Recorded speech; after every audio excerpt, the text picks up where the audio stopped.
ஒரு பிரச்சாரம் அவங்க செய்கிறார்கள் அப்படின்னு கேட்டால் யூனிவர்சிட்டியில போய் படிக்க தேவையில்லை. அப்ப யூனிவர்சிட்டியில போய் மெடிசின் படிக்கிறவன நிப்பாட்டுறாரு மெடிக்கலி ஒரு டாக்டர். எவ்வளவு அவருடைய மகளும் ஓலர் எழுதுகிறதாமே எம்பிபிஎஸ் டாக்டரோட சொல்றாரு மெடிக்கல் ஃபேக்கல்டி போற பிள்ளைகள் நீங்க போகணும், அங்க போய் படிக்க வேணாம், வேண்டாம் ஆண் பெண் கலப்பு வந்துடும், விபச்சாரம் வந்துடும், பிரச்சனை வந்துடும், எனவே படிக்க உயர் கல்வி தேவையில்லை. இதெல்லாம் எவ்வளவு பிற்போக்கான கருத்துக்கள். இந்த கருத்துக்கள் எல்லாம். அஸ்ஸலாமு அலைக்கும் வரஹ்மத்துல்லாஹி வபரகாத்துஹு. நான் அக்தார் மௌலி மிஸ்பாஹி பேசுறேன். இந்த வயசு 2025 5ஆம் மாசம் 4ஆம் தேதி இந்த வாய்ஸ் கிளிப்பை போடுறேன். காலையிலே நான் வாய்ஸ் ஒன்று போட்டேன். இதுக்கு முன்னால இந்த அதாவது ரவுஃப் ஸைன் நவீமி நபி ஸல்லல்லாஹு அலைஹி வஸல்லம் அவருடைய சில சுன்னத்துக்களை கொச்சப்படுத்தி பேசின ஒரு சப்ஜெக்ட் ஒன்றுக்கு நான் பதிலடி ஒன்று போட்டேன் சுருக்கமான முறையில். அதை கொஞ்சம் விரிவாக மாஷா அல்லான்னு சொல்லி நிஃப்ராஸ் ஹக்கானி ஹசரத் அதே போல் ஷுக்ரி நூரி ஹசரத் அவங்க பேசி போட்டிக்கிறாங்க. பொதுமக்கள் கொஞ்சம் அந்த விஷயங்களை கொஞ்சம் நேரம் எடுத்து கேட்டு தெளிவு பெறுமாறு மிக தாழ்மையுடன் கேட்டுக்கொள்கிறேன். நான் இந்த கிளிப் போடுறதுக்கு காரணம் என்னாண்டா, இந்த ரவுஃப் ஸைன் நவீமி அந்த பேட்டியில சொல்லக்கூடிய ஒரு விஷயம் என்னான்னு சொன்னா 2 விஷயத்த சொல்றாரு. முதலாவது சொல்றாரு முஸ்லிம்கள் ஒரு கூட்டத்தார்கள் இருக்கிறாங்களாம், அவங்க தன்னுடைய மனைவி கர்ப்பிணியாக இருந்தேன்னு சொன்னா அவங்க என்ன செய்யறாங்களாம், இந்த பெண் வைத்தியரை நாடுறாங்களாம். அப்படி இல்லாட்டி அவங்களா ஹாஸ்பிட்டலுக்கு போகாம டெலிவரி பண்ணி கொண்டு பிள்ளையை பெற்றிருக்கிறாங்களாம். இதெல்லாம் பிற்போக்குவாதிகள் என்ற மாதிரி எல்லாம் கதைச்சிருக்கிறாரு. நான் அதாவது நான் சொல்லல நீங்க உங்களோட மனைவி கர்ப்பிணியா இருந்தேன்னு சொன்னா வீட்டுல இருந்து கூட டெலிவரி செஞ்சு கொண்டு அப்படின்றது இல்லை. ஷரியத்துடைய ஃபத்வாவுடைய அமைப்பு என்னான்னு சொன்னா, நீங்க உங்களோட மனைவி கர்ப்பிணியாக இருக்கிறாவா அந்த நேரத்துல முதலாவது ஒரு உண்மையான மோமின், அல்லாஹ் பயந்த ஒரு மோமின் என்ன செய்வான்னு சொன்னா, தன்னுடைய மனைவிக்கு பிரசவம் பார்க்கறதுக்கு ஃபர்ஸ்ட் நாடோனும் ஒரு முஸ்லிமான பெண் வைத்தியரை அவரை தேடி பார்க்கணும். அவர் இல்லாத பட்சத்துல அவர் என்ன செய்யணும், முஸ்லிமான அந்நிய ஒரு பெண் வைத்தியரை நாடணும். இது 2ம் இல்லாத பட்சத்துல தான் ஒரு ஆண் வைத்தியரை நாடலாம்னு சொல்லி எங்களுக்கு நவீன கால அதிகமான உலமாக்களுடைய கருத்தாக இருக்கு. ஒரு பெண் வைத்தியர் இருக்கத்தக்கன இவர் அவர் ஆண் வைத்தியரை நாடினான்னு சொன்னா இது இஸ்லாத்துக்கு ஒரு மாற்றமான ஒரு விஷயம் என்றத முஸ்லிம்களாகி ஒவ்வொருவரும் விளங்கி கொள்ளணும். விளங்கிச்சா காலத்துக்கு ஏற்ற மாதிரி நேரத்துக்கு ஏற்ற மாதிரி நிலைமைக்கு ஏற்ற மாதிரி நடந்து கொள்ளணுன்றதுக்காக வேண்டி குர்ஆன் சுன்னாவுடைய சட்டங்கள் எங்களுக்கு குளித்தோண்டி என்ன செய்யலாம், ஒரு நாளும் புதைக்கலாம். இது ரவுஃப் ஸைன் நவீமி, இதை கொஞ்சம் விளங்கிக்கோங்க. நீங்க விளங்கிச்சா உங்களோட வாசிக்காக வேண்டி நீங்க குர்ஆன் சுன்னாவுடைய சட்டங்களை குளித்தோண்டி புதைக்க வேணும். மாஷாலான்னு சொல்லி இன்றைக்கு முஸ்லிம்கள்ல பாக்குறதுக்கு சாதாரணமா இருக்கிறாங்க, ஆனா இந்த விஷயத்துல மிச்சம் பேணுதலா இருக்கிறாங்க. என்ன சொன்னா, ஒரு பொம்பளை புள்ளைய பொத்தி வளர்த்து பக்குவமாக வளர்த்து அவங்கள கல்யாணம் முடிச்சு அவ பிரெக்னட் கர்ப்பிணி ஆயினதுனால டெலிவரி பார்க்கறதுக்கு மிச்சம் பேர் பயப்படுறாங்க. ஆண் டாக்டர் என்னத்தையானாலும் அவர் அன்னி ஆண். அப்ப இந்த கட்டத்துல ஷரியத் சொல்லுது, முதலாவது நீங்க நாடணும் பெண் வைத்தியரை தான். பெண் வைத்திய அதுல முஸ்லிமான பெண் வைத்தியரை நாடணும். இதைத்தான் எங்களோட மக்கள் செஞ்சு கொண்டிருக்கிறாங்க. இதுல என்ன தவறு இருக்கு? இதை செஞ்சா நீங்க பிற்போக்குவாதின்னு சொல்லி எங்களோட முஸ்லிம்களை பார்த்து சொல்றீங்களா? அல்லாஹ் தான் பாதுகாக்க வேணும். 2வது விஷயம் இவர் சொல்லியிருக்கிறார் என்னான்னு சொன்னா, நிறைய பேர் தன்னுடைய பெண் குழந்தைகளை யூனிவர்சிட்டிக்கு அனுப்புறாங்க இல்லையா, ஏண்டா அது ஆண் பெண் கலப்பாம், இதெல்லாம் ஒரு பிற்போக்குவாதம் என்ற மாதிரி எல்லாம் அவர் கதைச்சிருக்கிறாரு. ரவுஃப் ஸைன் நவீமி நான் பகிரங்கமா சொல்றேன், குர்ஆன் அல்லாஹ் தஆலா கல்வியை பத்தி அல்லாஹ் பேசுறான். எப்படி பேசலாம் தெரியுமா? இக்ரா பிஸ்மி ரப்பிக்கல்லதி ஹலக். அல்லாஹ் சொல்றான் நீங்க படிங்க, வாசிங்க, ஓதுங்க. பல கருத்துக்களை அதுக்கு கொடுக்கலும். எப்படி? அல்லாஹ்வுடைய பேரை கொண்டு நீங்க உங்களோட படிப்புடைய விஷயத்தை ஆரம்பிங்க, அல்லாஹ்வுடைய பேரை கொண்டு நீங்க வாசிங்க. அல்லாஹ் குர்ஆன் இதுல விளங்கப்படுத்துறது ஃபர்ஸ்ட் நீ படிக்கணும் அல்லாஹ் பத்தி. அல்லதி ஹலக்கல் இன்சான மின் அலக். அல்லாஹ் தஆலா ஒரு மனிதனை படைக்கக்கூடிய நேரத்துல இரத்த கட்டிலேருந்து அல்லாஹ் தஆலா படைச்சான். அப்ப இக்ரால் அல்லாஹ் தஆலா ஆரம்பிச்சு அந்த சூரா அல்லாஹ் எப்படி முடிக்கிறான்னு சொன்னா, வஸ்ஜுது வக்தரிப்.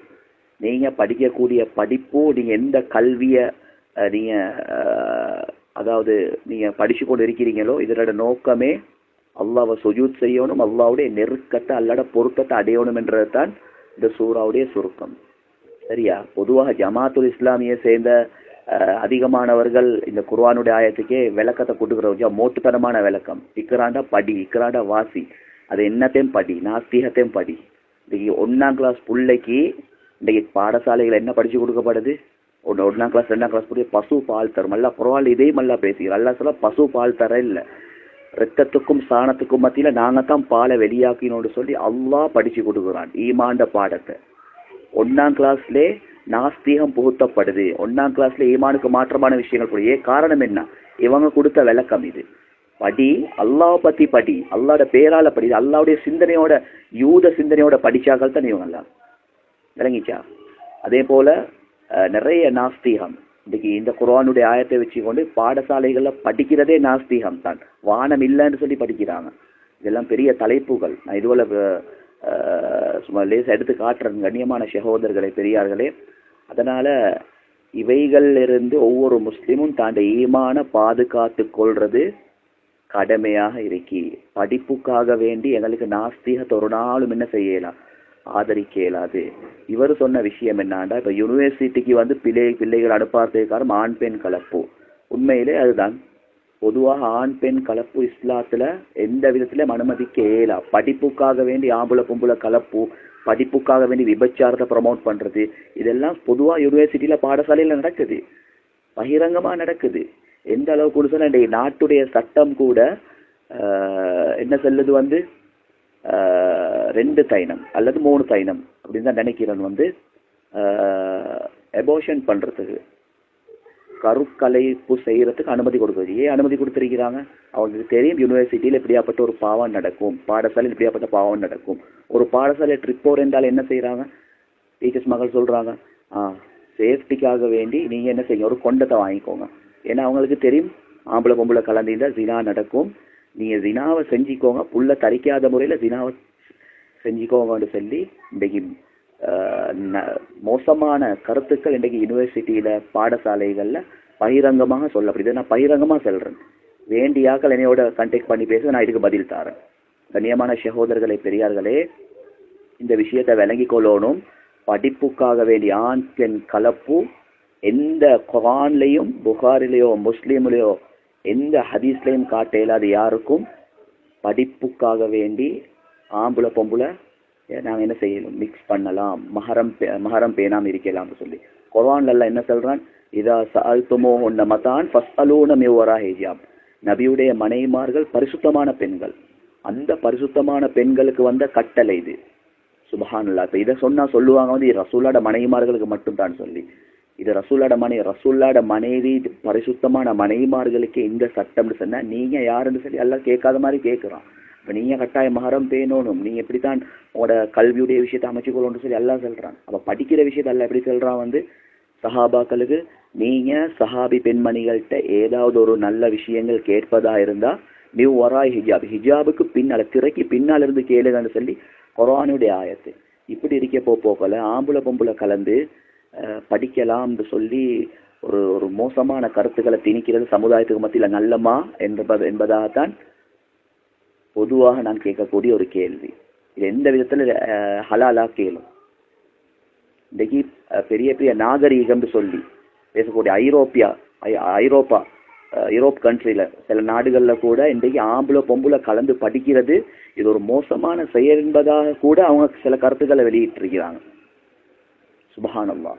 அப்ப அப்படி இருக்கப்போ போல முஸ்லிம்களாகிய நாங்க இதை எப்படி நாங்க ஆதரிக்கிறது? இதுக்காக வேண்டித்தான் பக்குவமா பேணுதலா இருக்கக்கூடிய சில ஆட்கள் என்ன செய்யறாங்க, பிள்ளைகளை ஸ்கூலுக்கு அனுப்புறாங்க இல்ல, யூனிவர்சிட்டிக்கு அனுப்புறாங்க இல்ல.